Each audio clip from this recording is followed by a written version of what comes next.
तो hello everyone, welcome back to my YouTube channel. तो कैसे हो आप लोग? आई होप आप सब बहुत अच्छे होंगे।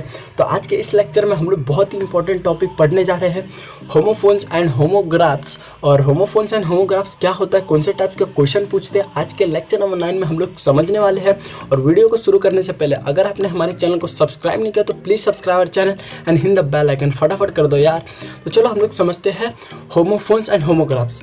ये समझने से पहले मैं आपको बता देना चाहता हूँ कि बहुत ही बच्चे को होमोफोन्स एंड होमोग्राफ्स में बहुत सारे कन्फ्यूजन होते हैं, बहुत सारे डाउट्स आते हैं। आज सभी डाउट्स आपके क्लियर हो जाएंगे और कुछ भी डाउट्स रहेगा तो आप अपने कमेंट बॉक्स में जरूर पूछिएगा। तो सबसे पहले होमोफोन्स को समझते हैं। तो होमोफोन्स क्या होता है? Homophones are words that have a same sound but have a different meaning. देखो, जो वर्ड रहेगा वो सेम नहीं दिखेगा, बस उसका सेम साउंड रहेगा, पर दोनों का जो वर्ड का जो दोनों का भी जो मीनिंग रहेगा वो भी डिफरेंट रहेगा। तो हम लोग को सबसे पहले एग्जांपल से समझते हैं, क्योंकि एग्जांपल से आपको और भी अच्छे से समझ में आ जाएगा। तो फर्स्ट एग्जांपल लेते हैं। यहाँ आप देख सकते हो होल एंड होल। यहाँ दोनों की प्रोनाउंसिएशन सेम ही आ रही है, पर दोनों की जो मीनिंग है वो डिफरेंट है, और जो आप वर्ड्स देखते हो वो भी डिफरेंट है। तो यहाँ सबसे पहला होल का मीनिंग है डेट इज मतलब पूरा, और दूसरा होल का मतलब है डेट इज होल मतलब छेद। अब जैसे सेंटेंस बनाते हैं, I spend the whole day cleaning, मैंने पूरा दिन स्पेंड कर दिया क्लीनिंग में। और दूसरा होल का मीनिंग है I can see light through a hole in the roof, मैं होल से लाइट देख सकता हूँ, वो भी रूफ के अंदर। तो इसके अंदर बताया फर्स्ट होल का मीनिंग मतलब पूरा और सेकंड होल का मतलब है छेद। अब हम लोग सेकंड एग्जांपल देखते हैं, फीट एंड फिट। ये क्वेश्चन पूछा गया था 2020 के बोर्ड्स में। तो यहाँ फीट एंड फिट का मतलब क्या होता है? एक फीट का मतलब जो फर्स्ट फीट है, जो हमारा जो पैर का जो फीट रहता है वो, एंड दूसरा फीट का मतलब जैसे आप बॉडी से या ह्यूमैनिटी से फिट होते हैं वो। तो लेट्स मेक द सेंटेंस। तो फर्स्ट सेंटेंस बनाते हैं, it is time to stand at your own feet. ये टाइम है आप अपने पैरों पर खड़े हो जाओ, मतलब फीट पे खड़े हो जाओ। और सेकेंड का सेंटेंस बनाते हैं, the first man to walk on the moon was a fit for humanity. जो पहला मैन मून पे गया था वो फिट था फॉर हिज ह्यूमैनिटी। तो आपको आई होप आपको समझा रहेगा फिट एंड फिट का मतलब। फिर वेदर एंड वेदर। अब जो फर्स्ट वेदर देख रहे हो, वेदर मतलब जैसे आप कभी भी कंफ्यूज हो जाते हो, जैसे whether I wants to drink coffee या टी, तो ये वो वाला वेदर है। और दूसरा जो वेदर है आपका जो क्लाइमेट का रहता है वो वेदर है। तो मैंने आपको इसका मीनिंग तो समझा दिया, इसका सेंटेंस आपको खुद से बनाना है और कमेंट बॉक्स में आपको इसका आंसर देना है। मैं भी आपको आंसर दे दूंगा। तो आई होप आपको होमोफोन्स समझ में आ गया रहेगा। इसका आप स्क्रीनशॉट ले लो।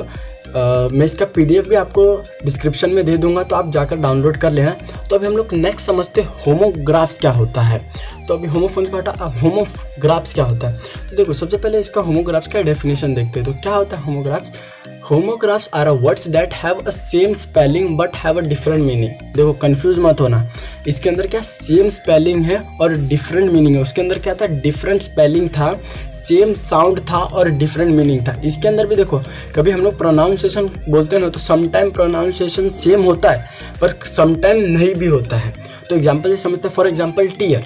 अब देखो, इसके अंदर दो टीयर है। यहाँ एक टीयर का मतलब हो गया क्या? रोना, और दूसरा टीयर का मतलब हो गया फाड़ना। पहला टीयर का मतलब आंसू आना और दूसरा का मतलब फाड़ना। तो लेट्स मेक द सेंटेंस जिससे आपको समझ में आता है। तो यहाँ फर्स्ट सेंटेंस दिया, do not tier this book, मतलब बुक को मत फाड़ो।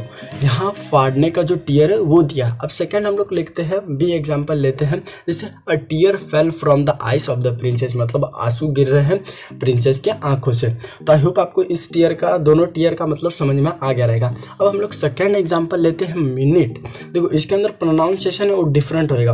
मैं आपको सेंटेंस में बताऊंगा क्या प्रोनाउंसिएशन डिफरेंट हो रहा है। तो सबसे फर्स्ट एग्जांपल लेते हैं, जैसे she wait for a minute before she close the door. तो यहाँ मिनट का मतलब जो आपको जो टाइमिंग का जो मिनट रहता है वो उसने रुका क्लोज डोर करने से पहले फ्यू मिनट्स के लिए। अब हम लोग सेकेंड एग्जांपल लेते हैं। अभी देखना, इसके अंदर प्रोनाउंसिएशन मेरा डिफरेंट आएगा। देयर वॉज अ माइन्यूट, क्या? Minute hole in the dress. तो मतलब छोटा सा होल है इन द ड्रेस। तो फर्स्ट मिनट का मतलब टाइम का मिनट, एंड सेकेंड माइन्यूट का मतलब हो गया छोटा सा होल। तो आई होप आपको इसका डिफरेंस समझ में आया रहेगा। फिर यहाँ थर्ड एग्जांपल लेते हैं, बैट। अब ये सभी को पता है, दो बैट का मीनिंग होता है। एक का मतलब होता है चमगादड़, क्योंकि कोरोना के टाइम पर चमगादड़ बहुत ही फेमस हुआ था। और दूसरा बैट, आप तो पता है ये बैट बॉल खेलने जाते हो। तो यहाँ हम लोग सबसे फर्स्ट सेंटेंस बनाते हैं, I am afraid of bats, मैं डरता हूँ बैट से। आई होप आप लोग भी डरते होंगे बैट से। और दूसरा बैट्स हो गया, जैसे कुछ भी आप अपना सेंटेंस बनाकर कमेंट बॉक्स में आंसर दे दो, क्योंकि आपको पता ही है दूसरा बैट्स क्या होता है। तो आज के लिए इतना ही। आई होप आपको सब चीज़ समझ में आया रहेगा, और जो इसका पीडीएफ का जो लिंक है वो डिस्क्रिप्शन में है। तो thank you for watching this video. आज के लिए इतना ही कुछ